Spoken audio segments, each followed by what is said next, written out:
Good afternoon, everyone, and welcome to Writers in Motion, a poetry reading series by the migrant writers of Hong Kong. Happy Sunday to each and everyone who is watching us right now in our YouTube channel. And thank you for joining us today. And yes, because we have some technical problems with our scheduled guest for today, uh, Sia Leo Jordan. We are doing this poetry reading, and we have our readers here from the migrant writers. Of course, we have Dux, we have Christine, Raylene, and if you are free right now, you can join us today, this afternoon. We will share the link in our Facebook group. If you are free and you can join us, please do so and share your poems. So, Migrant Writers of Hong Kong was co-founded in March 31 to 2021. It aims to provide an inclusive environment for all the migrant writers of Hong Kong and promote mental health through creative writing. And yes, we have our challenges in our group, which is, of course, we have on Monday, we have the prompt Monday prompt challenge, and it lasts for a week. It is a guide that can help us practice writing whatever is on our mind, and to sometimes that can help us also to explore our talents and get out of our comfort zones. And we also have the on spotlight featuring the journeys, inspiring journeys of our featured writers of the week. And for the Tuesday, we have the creative arts challenge featuring artists from different places and their artworks as well as medium of our or inspiration of our writings. And then we have the monthly photo challenge by, of course, Dux Illinois here to featuring a photographer and a specific theme for the month. And of course, we also have the Friday Poetic Device Challenge or the Poetry Device Challenge. And this is providing the learning tools for the writers that can enhance their writing. And of course, we have the Sabado Tinig ng Pluma Challenge by, of course, Ate Melnora Panisales Larios. And yes, for Sundays, we also have the Connected during Wednesday nights with featuring writers from international writers who are also committed in promoting humanity, kindness, generosity, and as such. So yes, we have here our writers. So what do we have for this afternoon? Yes, ladies, how are you doing right now? Let's start from Christine. Hello, Christine. Hello po. Good Magandang afternoon. magandang hapon po sa lahat. Yun lang. And Sis Rhea. Hello, Sis Rhea. Thank you for joining us this afternoon.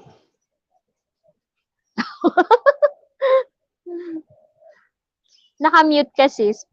Please unmute your mic. Good afternoon, everyone. Thank you for having me here again. Yes. And of course, Tux, hello. Opa. Ang nag-iisang Opa. Good afternoon, everyone.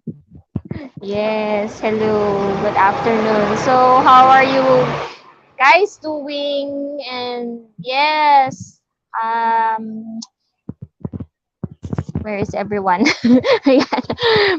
So, stay at home tayo mga besh dahil nagtataasan na naman tayo dito sa Hong Kong. Ang mga recent cases are rising up again. So staying home is better so that we can also protect ourselves, be safe. Yun. Hindi ko pa rin siya may pasok.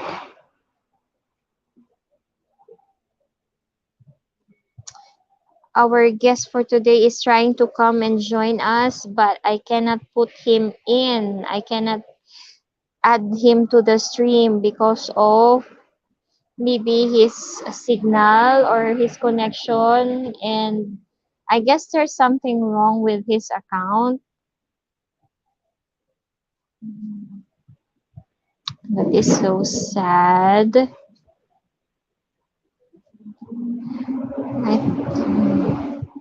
I think if we can reschedule him for another episode. Okay, so let's start our poetry reading now. We start with Christine. Please share your first poem and tell us something about it.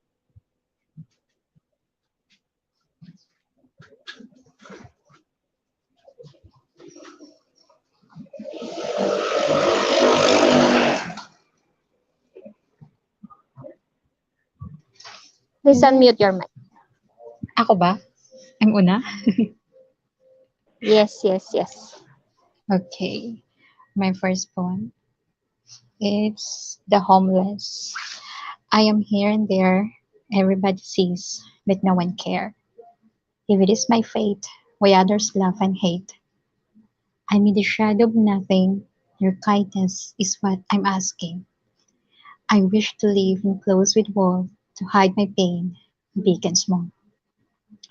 The street is widely open, but not for me. This kind of journey I don't want to be. I am useless but full of hope. I'm in agony looking for right scoop. I saw patriarch walking with tigers around, while me sleeping with cockroach in the ground. I saw them wearing a heavy coat. My lips are dry. I'm freezing for cold. In the dark alone, having no place to call my own. The sound of tiptoes passing by, raising my hands, waiting them to reply. My heart is broken, hunger is always outspoken.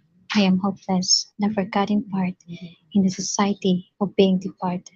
Thank you. Narinig niyo ba ako? Yes, of course. Thank you so much for that very amazing poem, and it is uh, delivered beautifully. Yes, I like the sound of your voice. It is so modulated. Yes. So, tell us something about that poem. Hindi kita What narinig. made you write about that poem? What made you write that poem?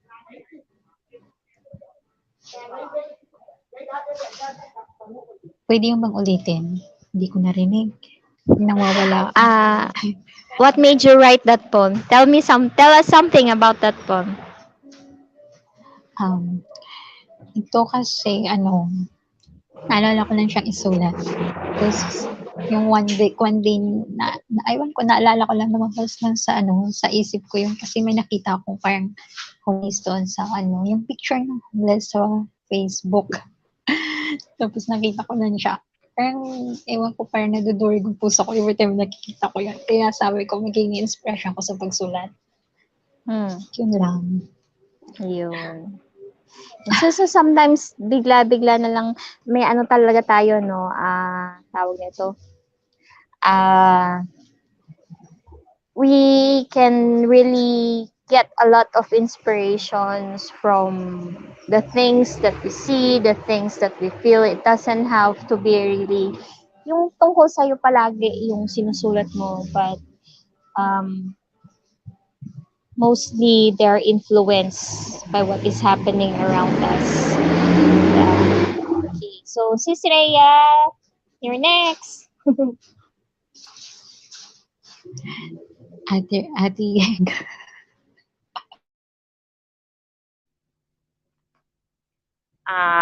It's just as your poem. It's entitled if God could grant if God could grant me just one wish, I want to be with you forever. Despite how absurd it may seem, I would like to fulfill this dream. I want to see you every morning and feel your breath on my cheek, on my neck. I would like to feel your fingers on my skin and be encircled by our arms within. I would like to hear you tell me that you love me and you'll remain to do so forever. If God gave me just one wish, I want to be with you forever. Thank you. Wow, thank you. Yes.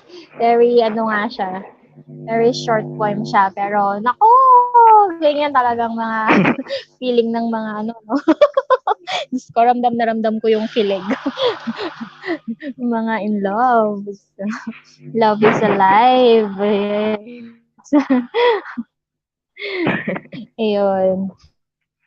So thank you, Jay. I can see how or where are you coming from that one. And You I'm know, happy for you. Hey. Okay, so next, ang ating Dux. Yes. Dux, what did you prepare for us something? Hello, good afternoon. So, pang-senti lang yung na-prepare ko. Dinig ba? Okay, so here it is. As the flow of fate and time misbehaves, blowing dust towards my distant dreams, as it ebbed and flowed like the surging waves, I've suffered turbulence like flooded streams. When I questioned it, it's all due to my fate, melting the silhouette of my future, conspiring with tribulations and hate. My hopes and dreams are becoming obscure. As I count the passing of each season, I inch towards my dreams and destiny, holding to the last strand of my reason, trying to survive my calamity, gripping the last hope to relive my life, reliving my cruel trials and strife. I seek for the whirling ways of the stars to smoothen the mournful grief of my fate.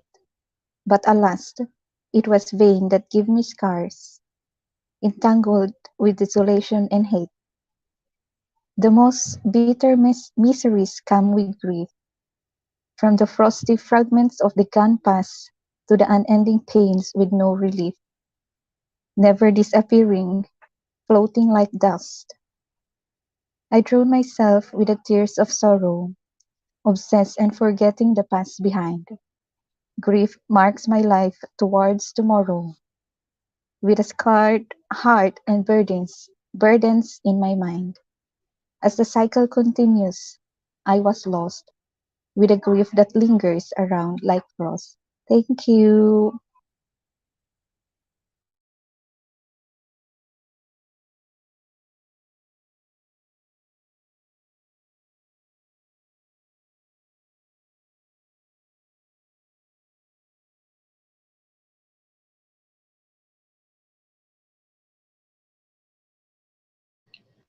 Nasaan na siya?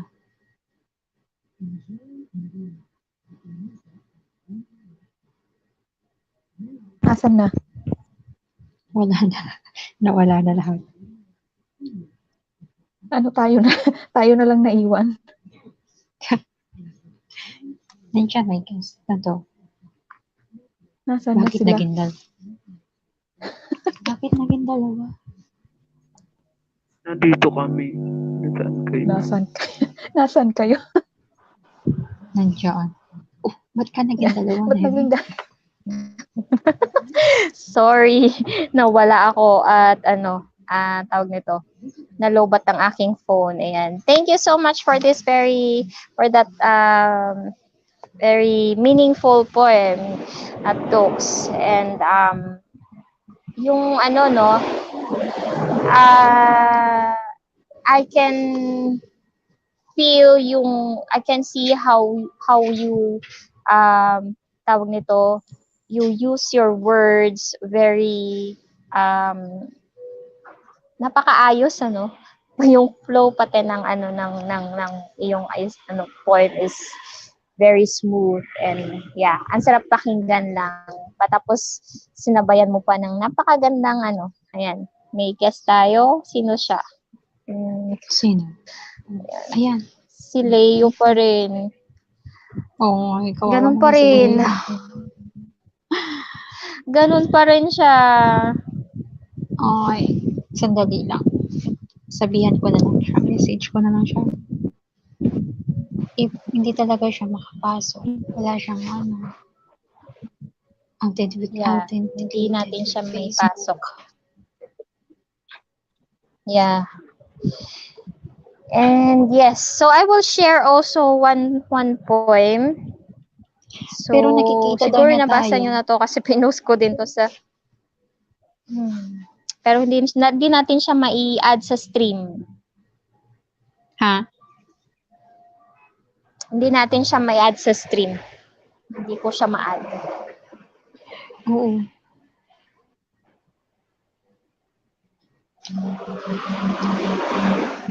Private chat. Bakit may private chat? Kaso walang mic and cam. Oh, Nag-message siya. please. Nakapasok na daw siya pero wala siyang mic tsaka cam. Please turn it on.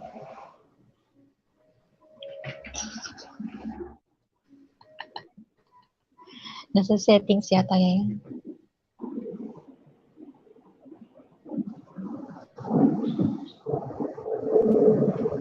Oo nga, try niya sa settings.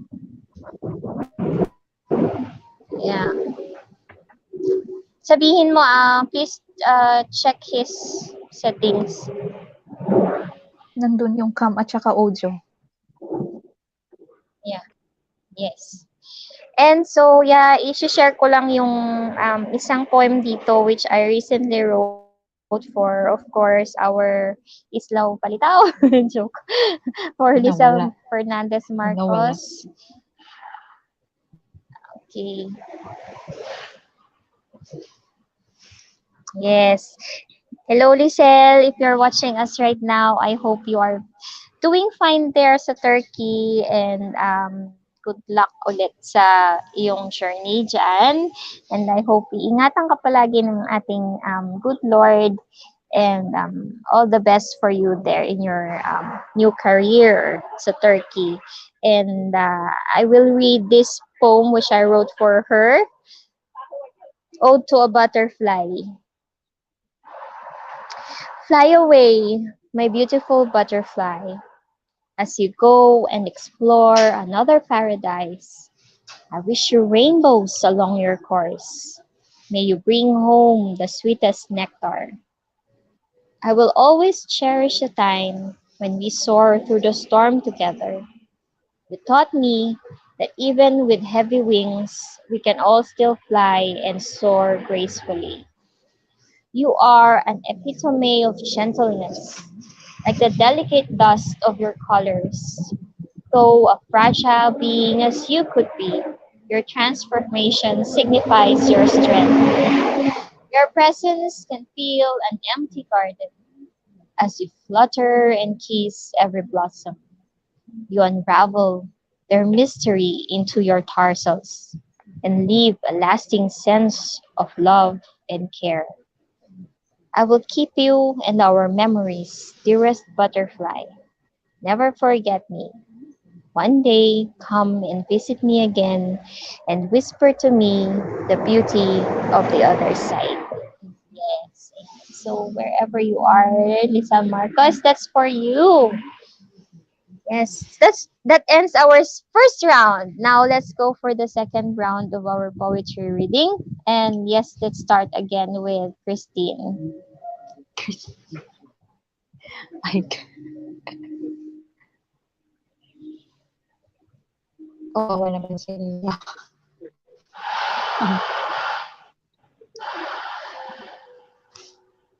Okay, my second poem. This is The Theme Don't Give Up. When it starts to rain and hail, defer the snail. When the sky turns dark, just remember the sun will rise again and spark. Don't let the Beatles get you down. Buckle up and face the hurdles around. Life is just a name. Don't quit, just prepare for a game. Being fast is not enough to run the race. Take it easy and fill the steps with a loving grace. Keep going, never lose your fight. Breath and scrolls for everything, you shall be alright. So it is time to leave your failures behind. And don't forget the word stop in your mind. Birds and rainbow asking for you to go along. Storm are made for you to be strong. No matter how hard it is, you are going to make it. You are a warrior and you need to admit. Try and you will get there in the end. Just do your best to find a way to bend. Thank you. Yes, that is beautiful. Ayan. So it speaks of resilience, of courage, bravery, and yeah, no matter what happens, no matter whatever you face in life, always find a way to, recover, bend, well, 'di ba? Yeah. Like yeah, just makisayaw ka lang sa kung ano yung nangyayari sa buhay mo ngayon. And yes. Leo, can you please try to enter again? I just changed a little bit of the setting. Can you ask him to try to enter ulit? And while doing so, let us hear again from Sis Rhea.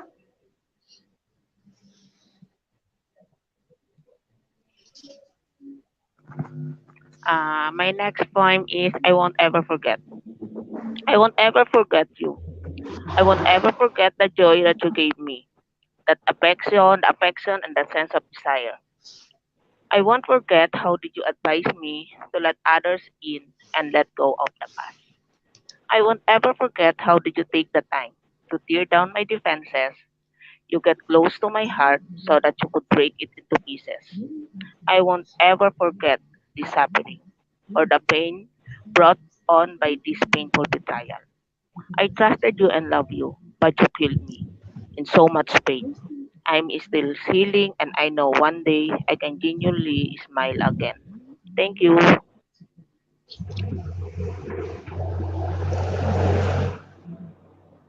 Yes.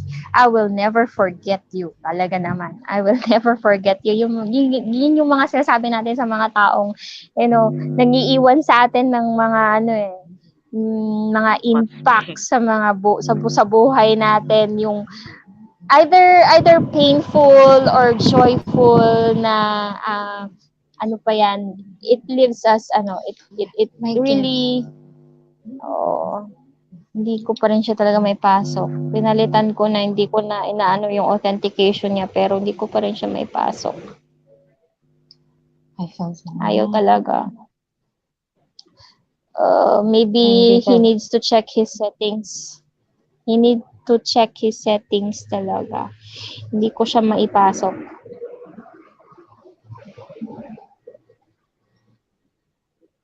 naawa naman ako sa guest ko.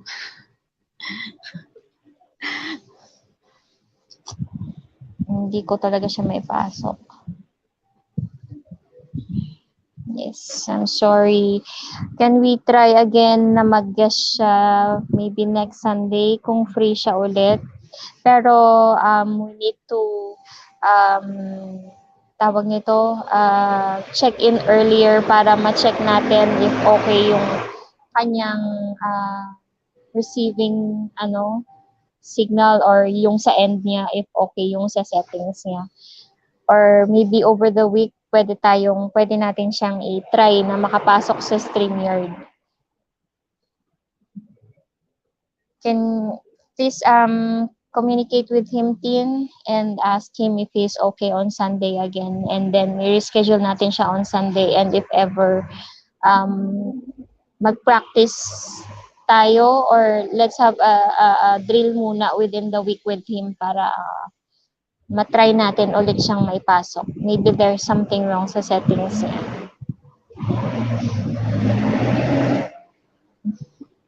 Okay, so let's hear the second poem of Dux.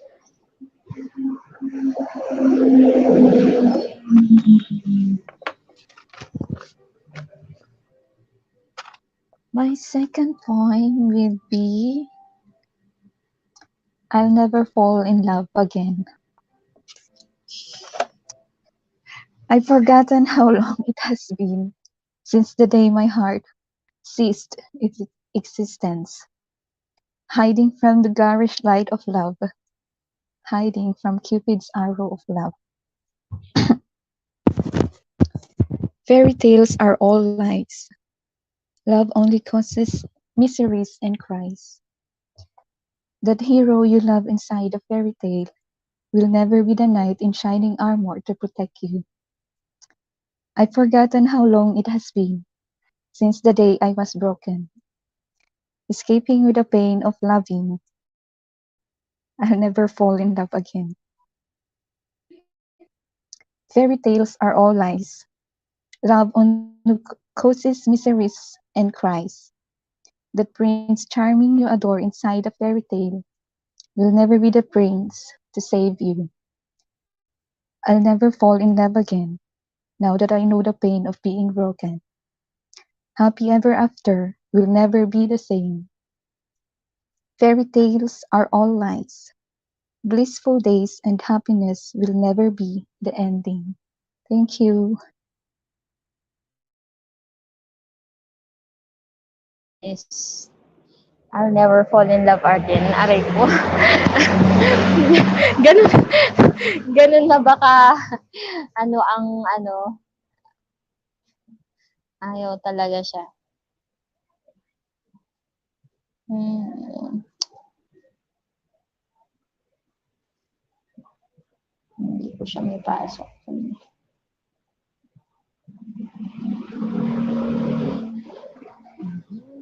Pero nakikita niya tayo. Nakikita niya tayo. Ayan.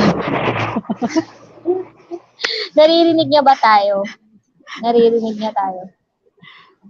I guess Bakit nakikita kaya? niya tayo, nakikita at naririnig niya tayo pero hindi natin siya ma-add sa stream. Oo. Leo, don't worry. May next Sunday pa. Marami pang Sunday. Yes. Kaya tingnan mo lang I kami. hope Tingnan mo yung I magandang hope views. Leo, I hope you will still be okay for next Sunday. I-reschedule ka namin and we hope na maging okay yung um, connection mo by that time and also yung settings mo. I hope magkaroon ka ulit ng time for for this show and yes, mabigyan mo kami ulit ng kahit na sandaling oras mo lang just to uh, ayun, may isa pa siyang account. Ganun din. Dalawa din eh. Ganun din. Bakit ganun? Bakit kaya? Oo nga eh. Instruction for scientists link to your guest so you may copy. Yeah. Ah.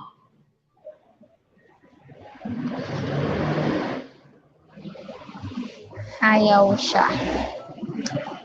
Click. May sinend yung StreamYard na kailangan i-follow. Let's see. Ayun na. Pinaklik. Try to click. Yes. Then,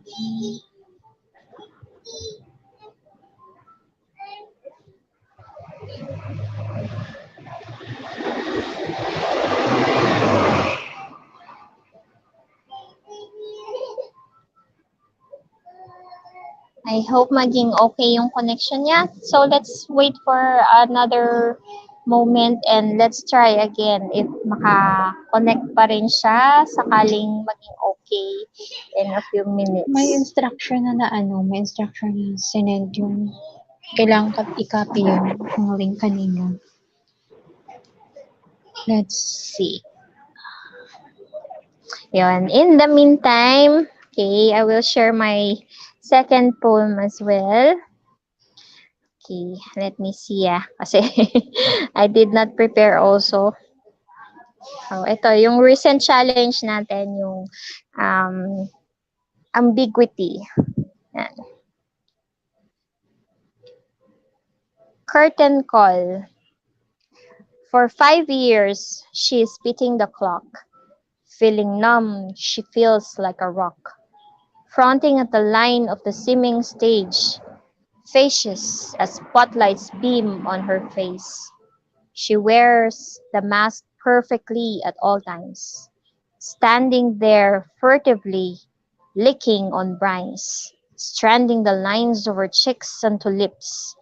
Secretly, she clutches her hands into fists, looking at the audience in their eyes, lamely wishing for them to empathize. Leaving her deceitful pride's calf, love had gone and almost lost her heart. The seasons bid goodbye before her sight, therefore nothing worth to do than fight. There she stands on the seeming stage, till she unmasks and lights went off the stage. Yun. That's the ambiguity. That's binigay na challenge by Anne Maureen. Yes, Anne Maureen, how are you doing? Yan, shout out sa ating mga kasama sa migrant writers of Hong Kong. And yes, hindi pa rin makapasok talaga ang ating guest for today. But I hope next Sunday we can reschedule him this Sunday and maging okay yung connection niya. Yes. Christine, please communicate with him na lang. And yeah, we Okay. are also inviting everyone if you are available on the 11th of September. We are going to launch a new outdoor activity, which is the footprints, writing the city. So this is an outdoor activity by the migrant writers of Hong Kong, and we always refer to Hong Kong as our second home, and to the locals and especially our employers as our second family. And by giving tribute to them, we connect with them and bridge the gap that lies in between of us and the people of Hong Kong. And yes, footprints will uh, fulfill another vision of the migrant writers of Hong Kong, and that is bridging the gap between the locals and the migrants. We will post in our Facebook group and page for more details and schedules of the activities. And yes, thank you so much everyone for joining us. Thank you for these wonderful ladies who have willingly shared their poems and joining us at this moment. And yes, Brother Leo, kung nanonood ka, we will schedule you on next Sunday, and we hope that you will be okay by then. Okay? So, thank you so much, everyone, and God bless to all of you. Happy Sunday. Take care, everyone. Bye bye.